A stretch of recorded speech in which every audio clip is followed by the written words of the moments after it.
Welcome to the second episode of Series 87, everyone.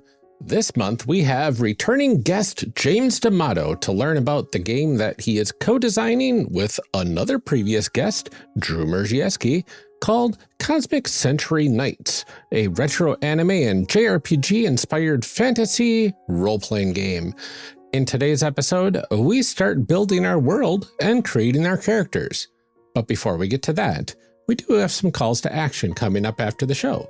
Here's what to expect. You can join me here after the show, where we will have information about our latest stream on the One Shot Twitch channel, as well as information about our Patreon, how to leave a review for the show, our current patron thank yous as usual, as well as information about the Kickstarter campaign for Cosmic Century Knights. With all of that out of the way, enjoy the show, everyone.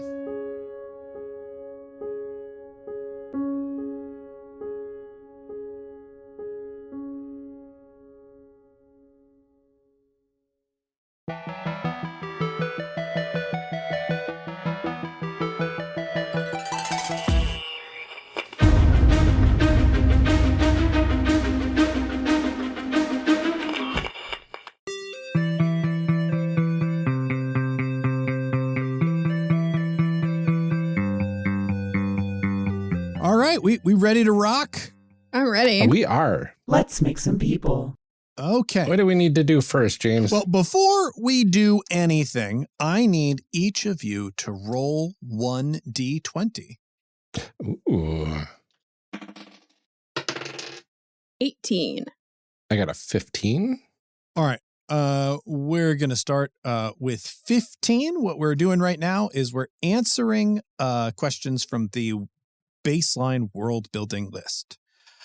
Okay, and this is have each person at the table create one popular and common food dish or drink. Who eats and drinks these foods, and where can they be obtained? Okay. Interesting. I think there is cosmic popcorn shrimp. Essentially, we're definitely like on the space fantasy side of this, where there is enough access to low orbit on this planet that we know about ecosystems that exist within space, and very much like on Earth, when you get to like shorelines where planetary atmospheres meet like space itself, there are just a lot of critters that tend to gather there. And one of these things that like people would look up at the night sky and go, oh gosh, isn't it so beautiful, the colors swirling in the air? What they didn't know is that's actually swarms upon swarms of these clear jewel-like shrimp that you can net up, fry them up, and they taste delicious and look great. Amazing. Do they taste like shrimp, or are like the colors, like do they have a bunch of different flavors based on what color they are? Are they sweet? Are they savory? I have so many questions. I think they are savory, but I'm gonna go ahead and say that based on the color, like the flavor can really change. And you can make kind of different arrangements, sort out different like colorways of shrimp, different patterns of shrimp, and that creates like a unique dining experience. Yeah. Ooh, I really like fun. that.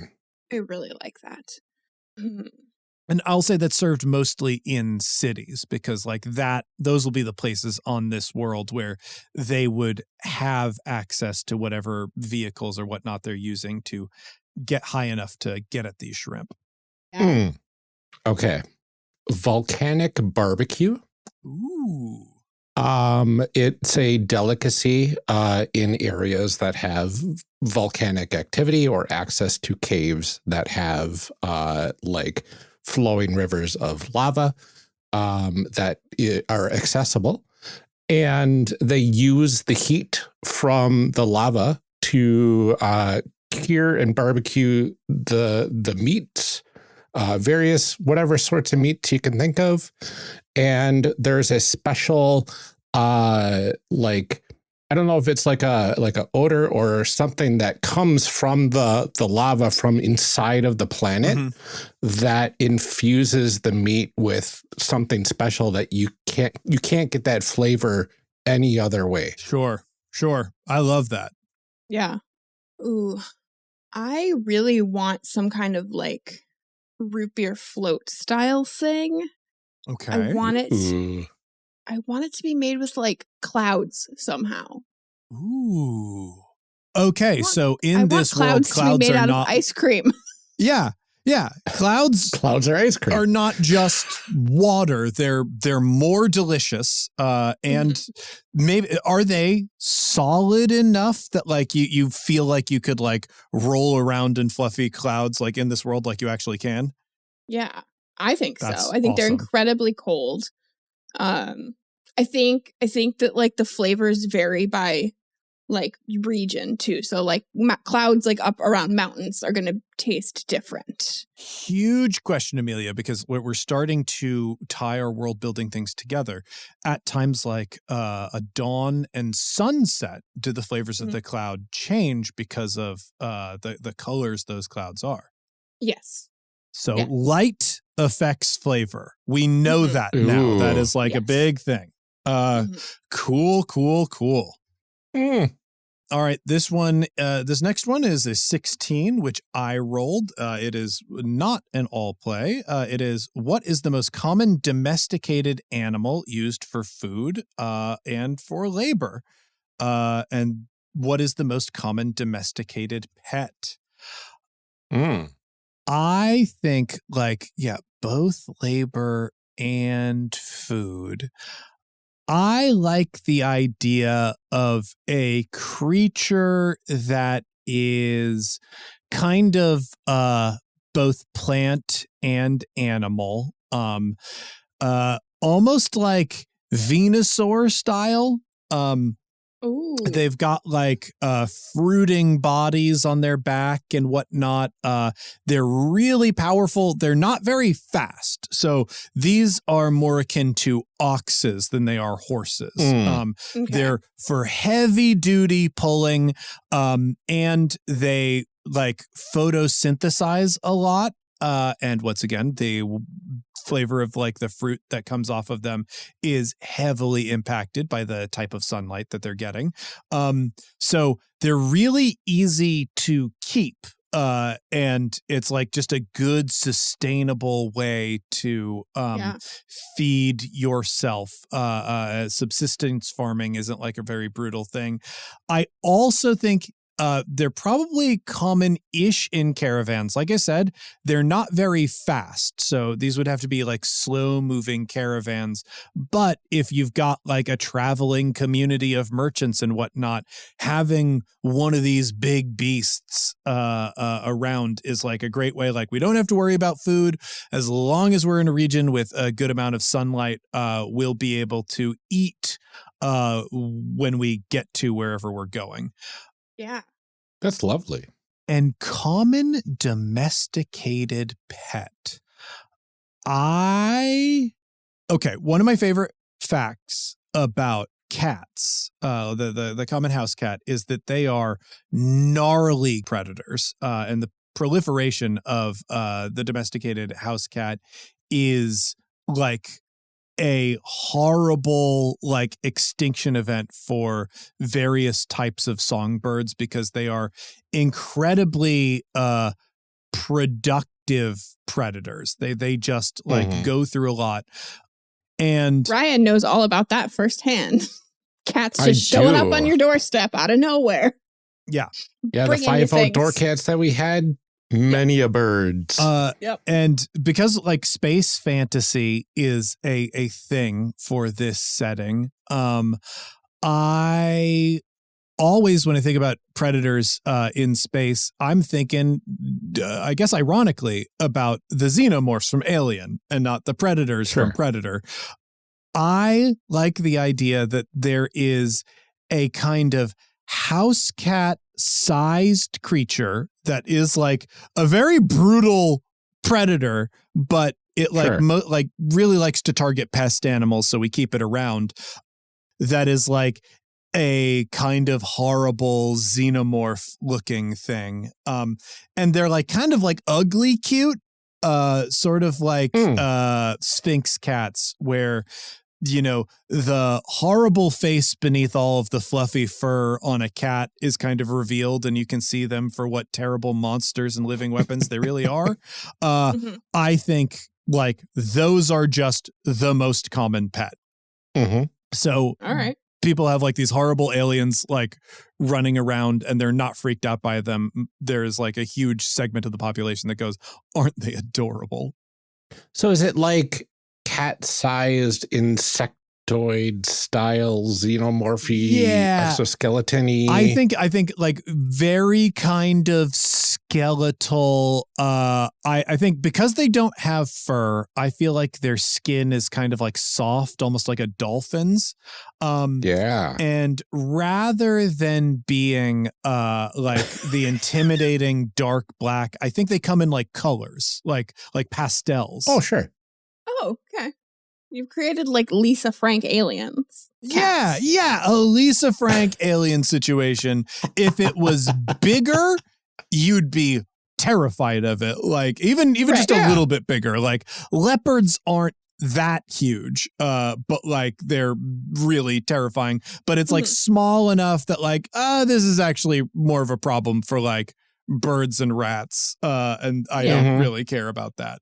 All right. If you've ever handled a cat that does not want to be handled, it's really difficult. And just a little bit bigger, you're done for. Yeah.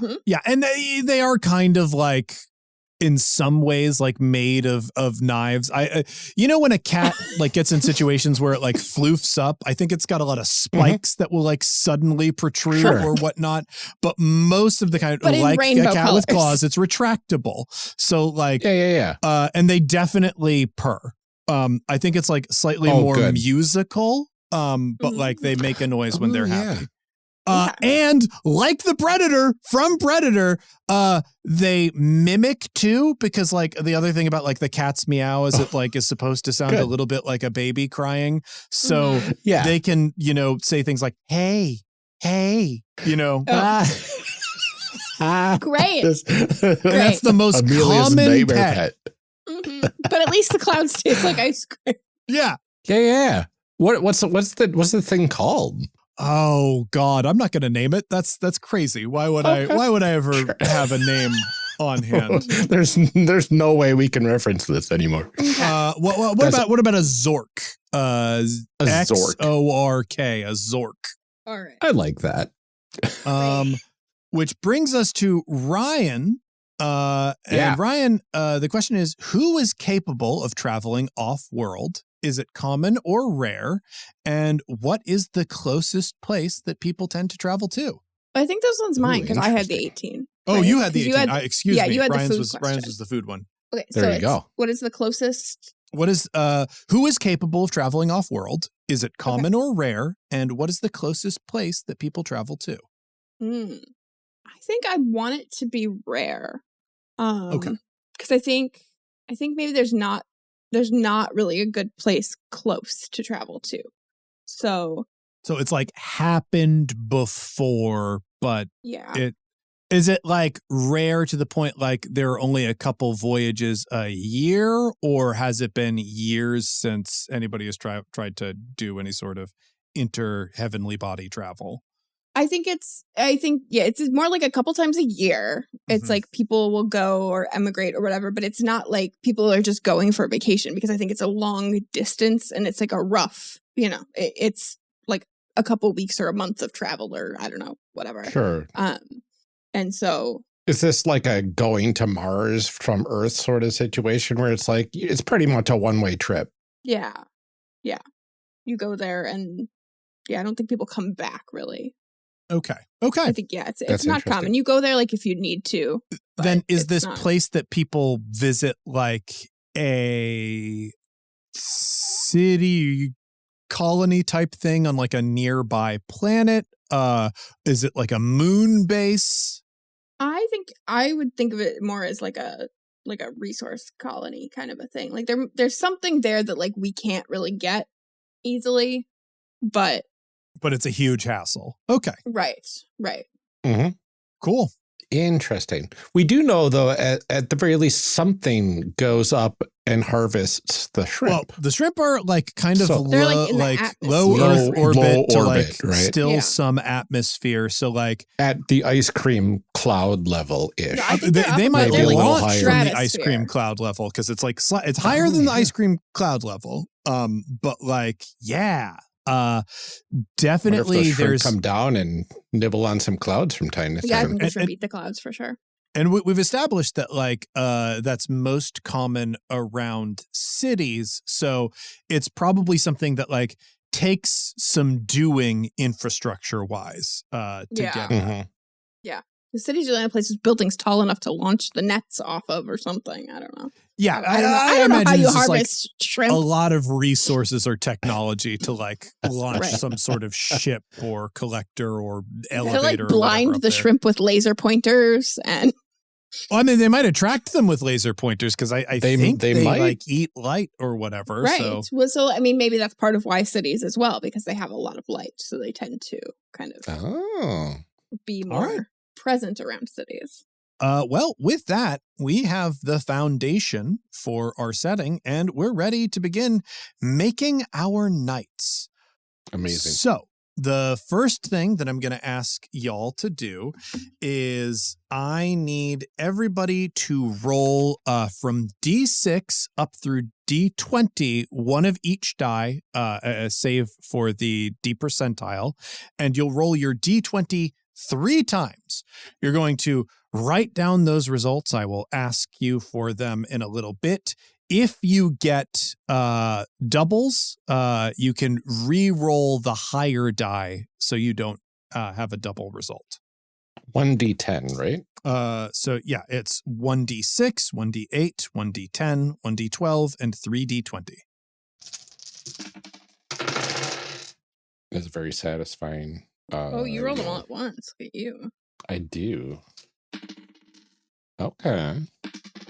Oh, right off the All right. I got mine. All right, Ryan, what are yours? I've got 2, 4, 6, 8, 9, 15, 18. Is that enough? I think so. Yes, that is enough. Okay. Like kind of in my head. Wow. All right, Amelia, do you have yours? Yes. I have All right. 3, 5, 4, 5, 10, 17. Now, what was that thing I said about re-rolling doubles? Because that's going to I missed that impact part. some of you. Sorry. Yeah. Okay, So, I will yeah, re-roll my re-roll 12. the higher die when you encounter a double result.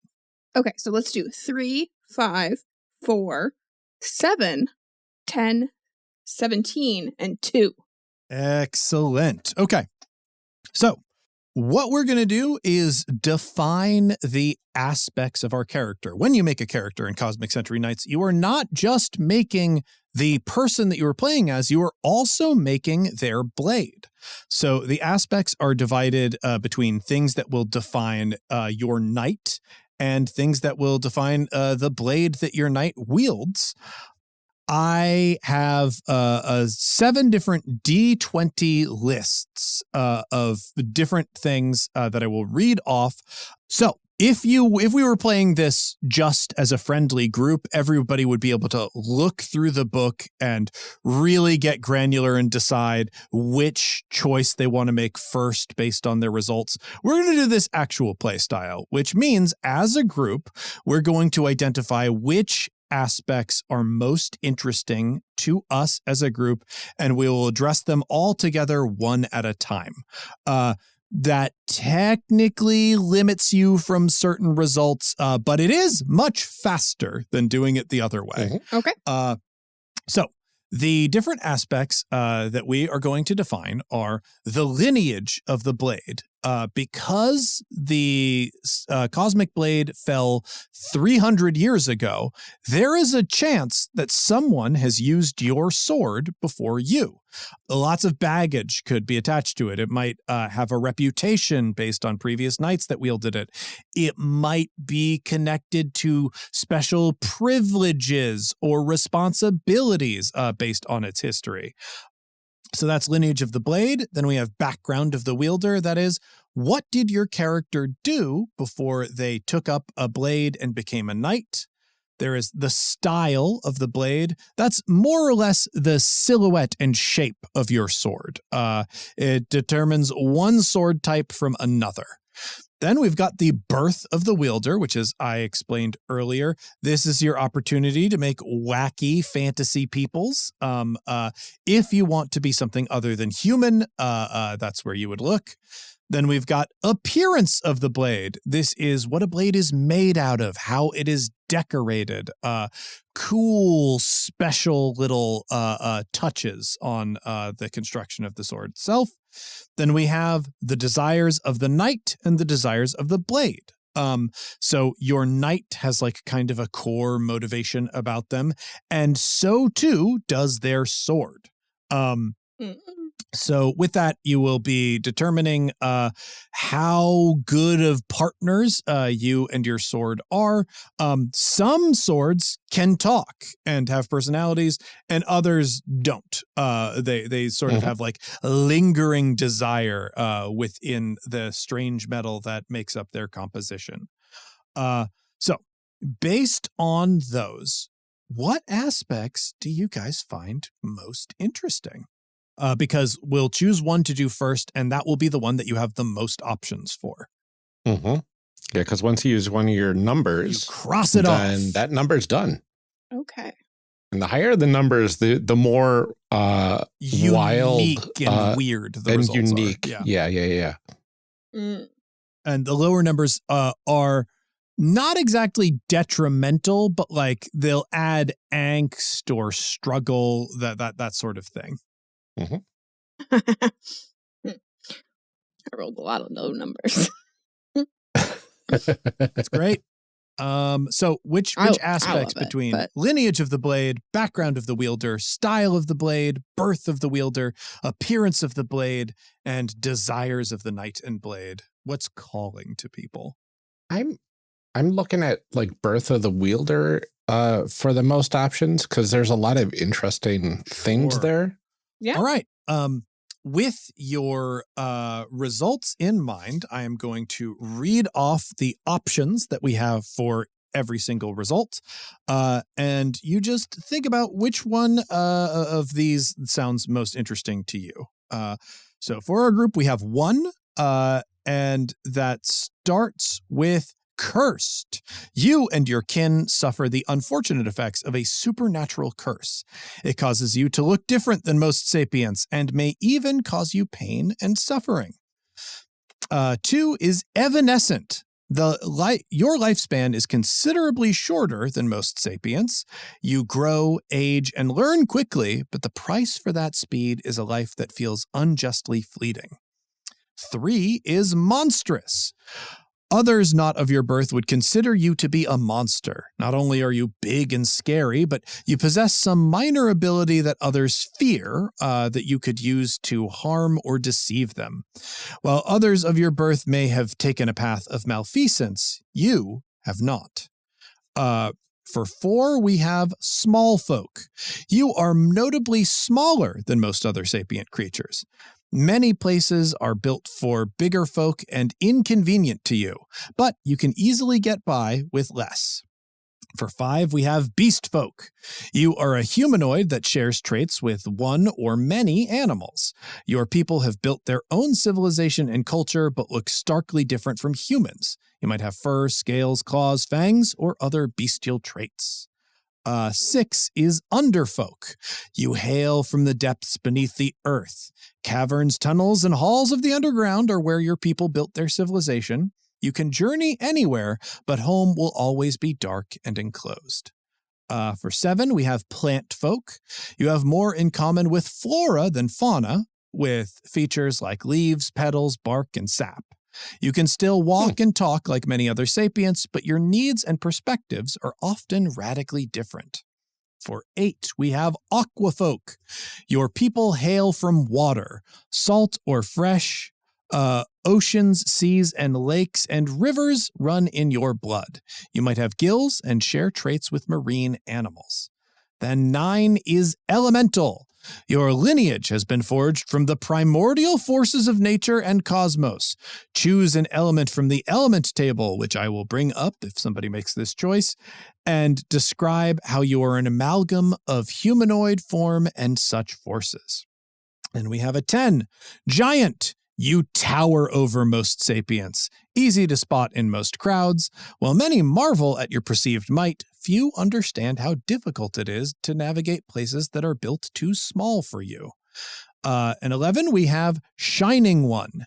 There is something ineffably alluring about you and your kin. You might have luminous blood, blessings from gods or stars, or you just have a collection of rare traits. Many look upon you with jealousy, lust, and longing, which is both tragic and useful. Then we jump up to 15, and that's Talking Animal.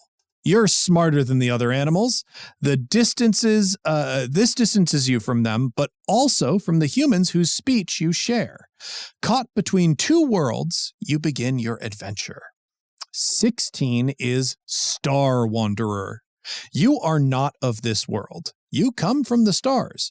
Your own home is an eternity away. Why you came to this planet is your own business, but you know that the century blades are here, and whatever world they are found on, adventure is sure to follow. 17 is Undead. You were born, died, and yet you still walk. There are many who see you as profane or monstrous, if they can detect the truth. But in many ways, you are just a creature with different needs. 18 is Synthetic. You were born not of natural birth, but an amalgam of science and magic, possibly built with a specific purpose. Whether you still serve that purpose is up to you.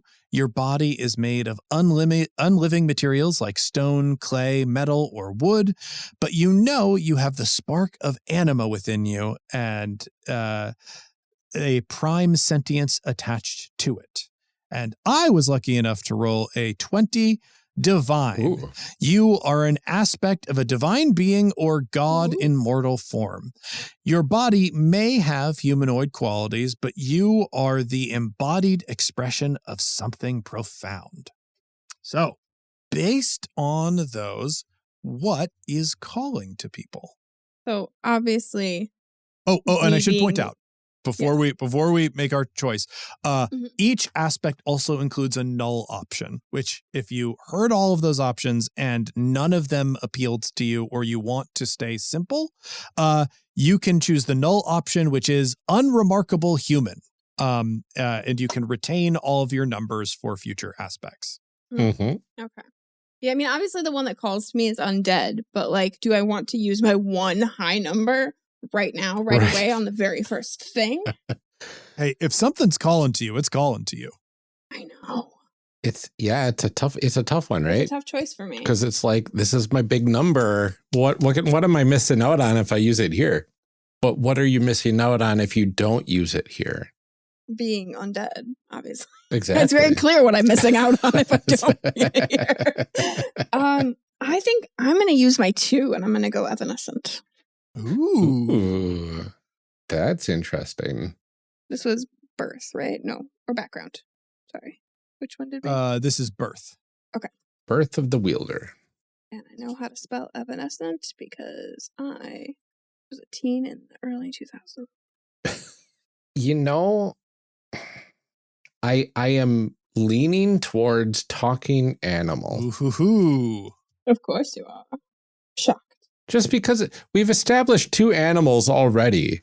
3, technically, yeah. True. We've established 3 animals, and they are bizarrely alien and wonderful. Sure. 2 of them are edible. Just to 2 be of them clear. are, at 2 least of 2 them of are them used are as a edible, food yeah. source. Yeah. Okay. Yeah, I think I could do talking animal. All right. What kind? I think I am going to go with Star Wanderer. I love the idea of really pushing this space fantasy button. And since we've established that, like, there are other places that people travel to, like, this is the kind of setting that could accommodate an alien. So let's do it. Yeah. Nice. All right. Do I have to decide what sort of animal I am at this point? Or the talking animal was 15, so I'm going to cross that off. You can decide at this point, or we can decide later when we're tying everything together for our characters. That it might be good to hold off until then. But that's a great Start thinking start. about it. I'm thinking about it. So we have done birth, which means remaining. We have the lineage of the blade, the background of the wielder, the style of the blade, appearance of the blade, and desires of the knight and blade. I would like to do the desire of the blade. All right, desire of the blade. And I might do as like well that do one. desire of the knight and blade at the same time. All right. Our remaining options are: for 1, suffering, a desire to see pain, frustration, and anger in as many beings as possible. 2 is vengeance, a wish to help satisfy an impulse for revenge. 3 is destruction, a desire to sunder, damage, and cause collateral damage in the course of serving as a desire to destroy something utterly for the sake of destruction. I guess we're starting with the blade, so in the course of serving as a blade would have been appropriate, but whatever. Then we come to 4 is defender, a desire to help the helpless and to defend the innocent. 5 is a desire for balance, that is a desire for things to exist in non-exclusive harmony. 6 is wanderlust, a desire to see all places, peoples, and lands. 7 is duty, honor, and justice, a pull to keep oaths and see tasks to completion within the letter and spirit of the culture that raised you or gave you a personal code. 8 is nature, a desire to foster the natural world and protect diverse and healthy ecosystems, defending against defilement. 9 is peace, a desire to disrupt conflict and violence. 10 is glory, a desire to do great deeds and be known across the world. 11 is love and romance. For the blade, it is this sword desires to bring people together and help them find romantic connections. Then that was 11. Then we jump up to 17. 17 is chaos, an overwhelming desire to disrupt order and create change. 18 is reunion, a desire to gather all the century blades and leave for a new world. And 20 is God Killer. This sword wants to cut down one or many gods. Wow. As an animal that actually talks, it feels like my character, but this wouldn't be my character, though. This is the blade. Yeah. So, while we're here, we might as well do both. Might as well do both, right? And also, I want to point out the null option. If none of these appealed to you, you can always select friendship or connection, which is a desire to encounter, befriend, and positively impact as many beings as possible. Ryan's like, that one should have been 20. Well, no, that's not 20. That is the assumed standard for the setting as the null option. Ryan will always pick friendship. Well, not necessarily, but. I think for my knight, I'm going to go with nature.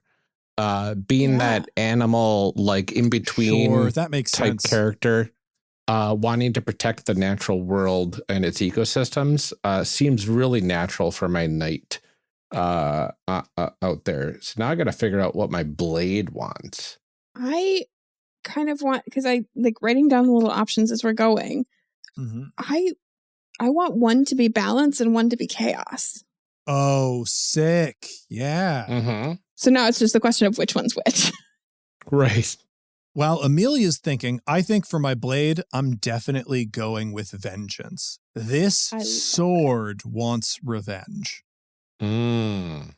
Okay, in that case, I think I'm going to do chaos for my knight, and then I'm going to do balance for my blade. Oh, that's fun. I think chaos goes better with the evanescent. 17 and 5. And Ryan, which of yours did you use again?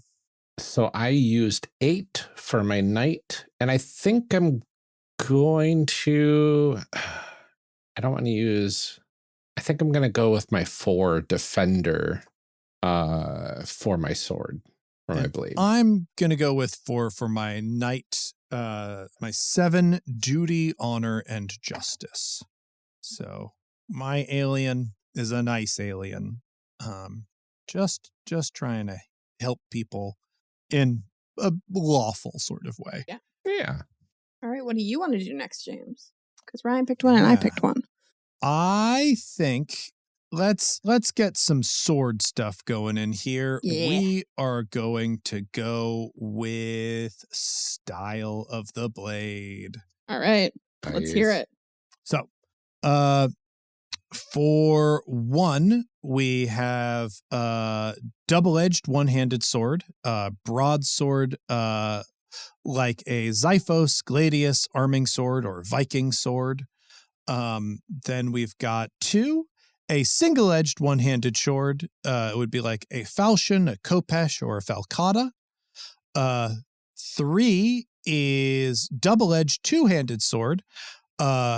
It would be like a long sword, a bastard sword, or broadsword. Then 4, we have giant double-edged two-hander. That would be like a Zweihander or a great sword. Jumping up to 6, we have a curved single-edged two-handed sword, like a katana, a dab, or a tai chi. Then 7, we have giant single-edged two-handed sword. That would be like an odachi or a zanmadao or a falx. Then for 8, we have a thrust and cut double edge. That would be like a side sword or a rapier. 9 is flexible or piercing blade. Those are thin swords like fencing foils or small swords. 10 is a basket hilt blade like a katar, a pada, a Scottish backsword.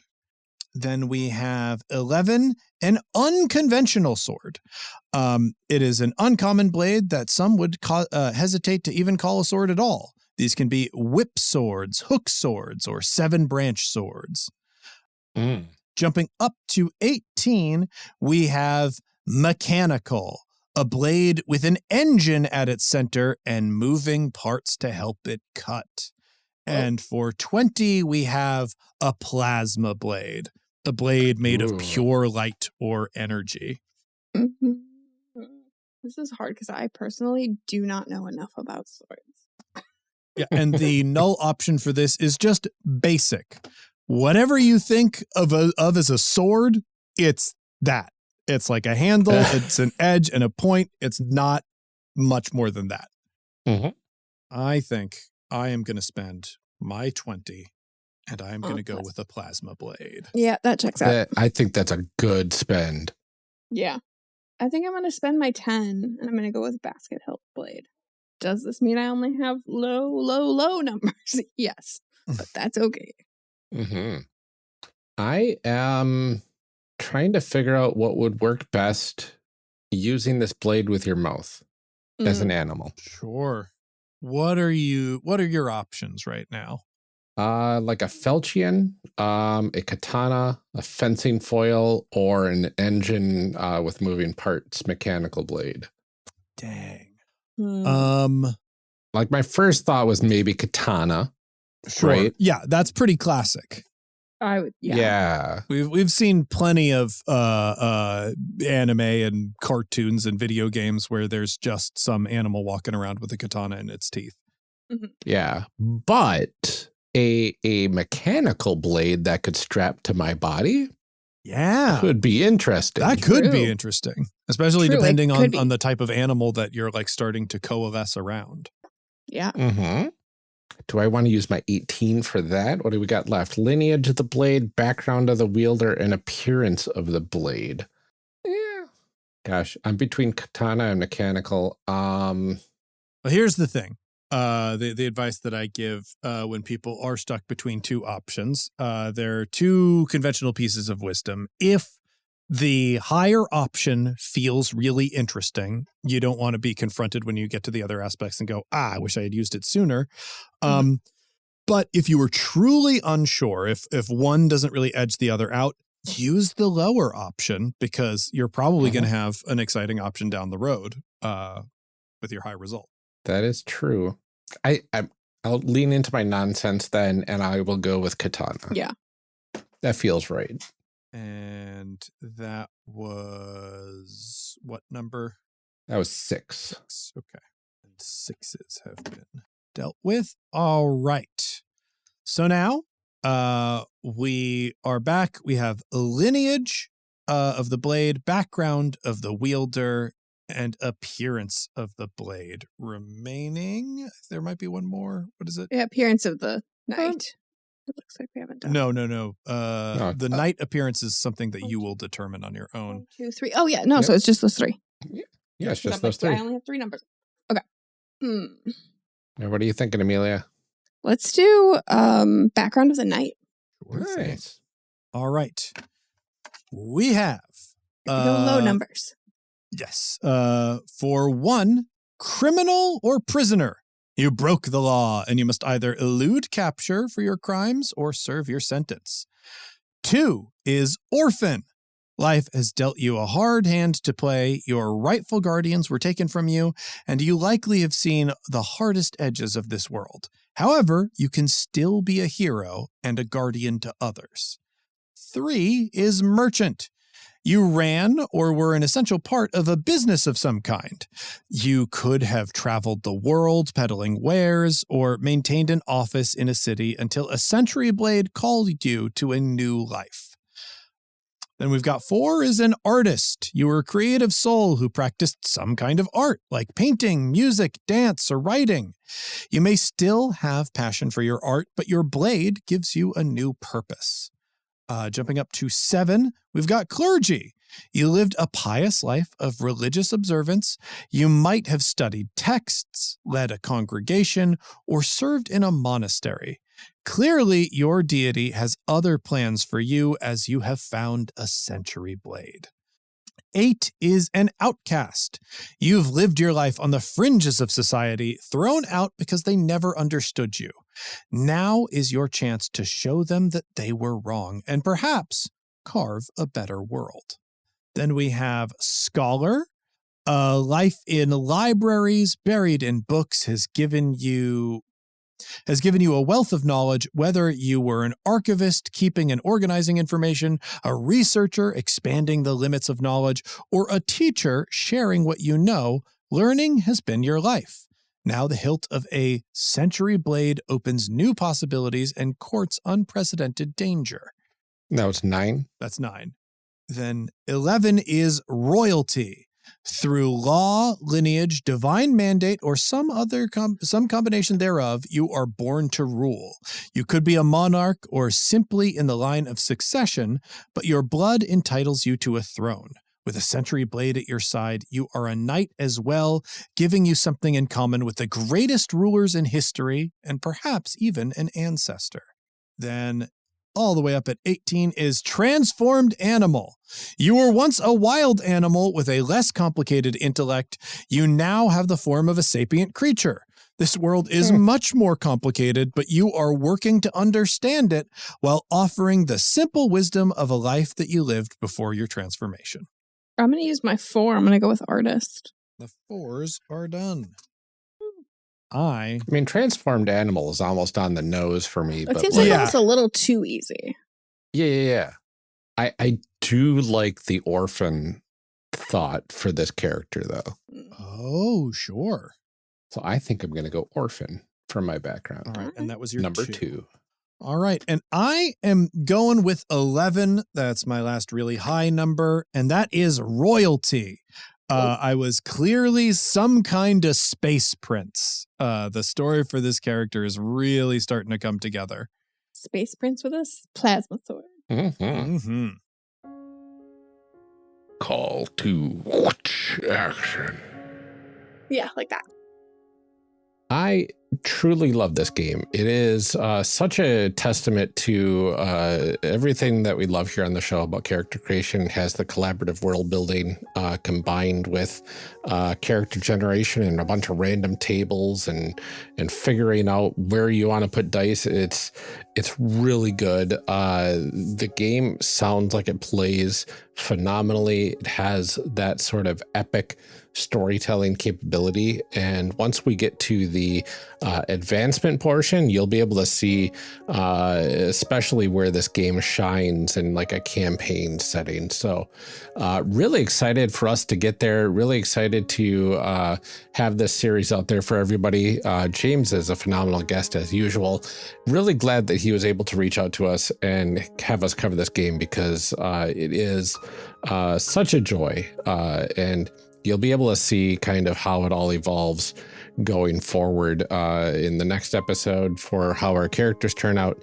And then the discussion is fantastic as well. Truly a wonderful series all around. So stick around for all of that because there's much more where these first two episodes came from. But before we let you go for the day, we do have some calls to action. First up, the Kickstarter for Cosmic Century Nights is doing well so far. It's about 3/4 funded. It's not quite there yet. There's a little bit over 4,000 away from reaching that goal. And they should get there at the pace they're at. But if you like what you're hearing in this series, the Kickstarter only goes until the end of the month, and we might have to release the last episode of the series the day before the Kickstarter ends just to get the final word out there for everybody, since it looks like it ends on the Friday before the end of the month. If you want to support James and Drew, as well as Megan Cross with her game Homecoming, head to the link in the show notes and back that campaign. Next up, if you missed our live stream for the Undying Bonds game design a couple weeks ago, you only have a couple more weeks left to catch the replay on Twitch. We will have a link in the show notes for that. If you end up missing that replay, you will be able to access both the video replay and the audio of the session on our Patreon at the $5 and up level once I have a chance to get that edited. It is edited, I just need to post it now. This one is slightly more produced compared to the live stream replay, and it sets up everything else we have going forward for our Undying Bonds game design. And we get into, in this episode, some fantastic discussion about abilities for some of the shrouds. Now, we aren't fully sure when our next stream date is going to be, so September is going to have a lot of streams on Wednesday evenings for Cosmic Century Nights during this crowdfunding campaign. So we will be able to figure that out. And when we do stream, however, it will likely be at 6:30 p.m. Central US time, and will go until about 8 o'clock that night for about an hour and a half of game design for our Magical Girl Meets Necromancer TTRPG Undying Bonds, right on the One Shot Twitch channel at twitch.tv/OneShotRPG. If you want to keep up with the latest information on the streams, the best places to do that is our Discord server at discord.charactercreationcast.com. And that's where we'll put server events with a link to the stream that you can sign up for in order to get reminders of when we're going live. And we will also try to post to our Blue Sky at creationcast.net, as well as all levels of our Patreon, including free tiers, so you can keep tabs there as well. Aside from all of that, we would love it if you checked out our C3 Patreon at patreon.com/charactercreationcast. We are so close to our $160 a month goal, which will let us hire someone to do monthly webpage updates to our site at charactercreationcast.com. If you heard us talking about this previously, this will let us get all the different games onto our website going forward, and allow us to have links to character sheets, links to the episodes and more, and all sorts of fun info on there. If you are interested and capable of helping out with this project, please reach out to us at contact@charactercreationcast.com, especially if you have experience with Squarespace hosting. That would be a huge bonus. We would love to work with you and pay you some money to do some simple updates to our webpage. In addition to that, as a thank you to everybody, if we get to that level, we're going to create a unique enamel pin for all of our campaign level backers. And it looks like we'll have a whole bunch left over to give to any future campaign level backers as well. We are just a little over $5 away from that goal right now, so it's not very far away at all, and you can help us get there. If we can get to $200 a month, not only will that unlock yearly subscriptions for our supporters at a discount, it will also mean that we can afford to pay the new web admin a bit more every month to update the backlog of games on our site. Joining at the campaign level means that you get new stickers for every month you're a patron, including one of every sticker we have on hand. And right now that total is over 25 stickers. You'll also get a set of 3d6 C3 branded dice that are really great quality from ChessX, a personalized thank you card from the both of us, handcrafted by Amelia herself, as well as many other perks. This is all for $10 a month, and it'll go a long way towards helping provide that one-stop shop for any games that we cover on the show. We also have tiers at the $5 level, which does get you the dice, the thank you card, and our bonus episodes, as well as the $1 level that gets you various perks as well, like our occasional chit-chat episodes and bonus outtakes. So head on over to patreon.com/charactercreationcast to get all the info. In addition to all of that, we'd like to thank our current patrons every episode. Your support truly helps out a great deal, so let's do that right now. Starting with, thank you to Lieutenant TJG, aka Tigranosaurus, and Eric Bonds. Daryl Holiday II, Shadim Cabal, and the Shyest Barbarian, thank you all so much. Benjamin Sweeney, Rob Fletcher, and Kevin Brown, you all rock, thank you. Tentacle Doc, John Adamus, and A3 Sketchpad, thanks for helping us make this show. Many thanks to Carlos Salazar, Eric S., and Ian Potmeyer. Liam G., Brian Colm, and Garden GM, thanks for believing in us. Tanglefoot, Blue Kryptonite, and Danny, many thanks to all of you. Nicole Trainer, Liam Murray, and Kenning, thanks. Brian Kurtz, Mark E. Fair, and Drew Owen, we can't thank you enough, but we'll keep on trying anyway. Oz, Sean Metcalf, and Robert, you shouldn't have, but we're so glad that you did. And finally, thank you to Kevin Bates, Deadly Edley, and Allison Cole. We couldn't do this without you. Thank you. And thank you to all of our future patrons. If you want to join this phenomenal group of individuals, please head on over to our Patreon at patreon.com/charactercreationcast and help us out. And with more assistance, we'll be able to get those website upgrades as well. And if you want to join in the discussion with our hosts, some of our guests, and a bunch of fans, head on over to our Discord at discord.charactercreationcast.com. Finally, if you want to help us out in another way that doesn't require any money, you can leave a rating and review for our show on Apple Podcasts, Podchaser, and Podcast Addict. We will read every new 5-star review as we get them, and as we both have a chance to record together. That's all we have for today's episode. Join us here next week when we finish up our characters, including the amazing abilities of our swords. You won't want to miss that one. Until then, take care, everyone. Stay safe, drink some water, and keep making those amazing people. We'll see you next time.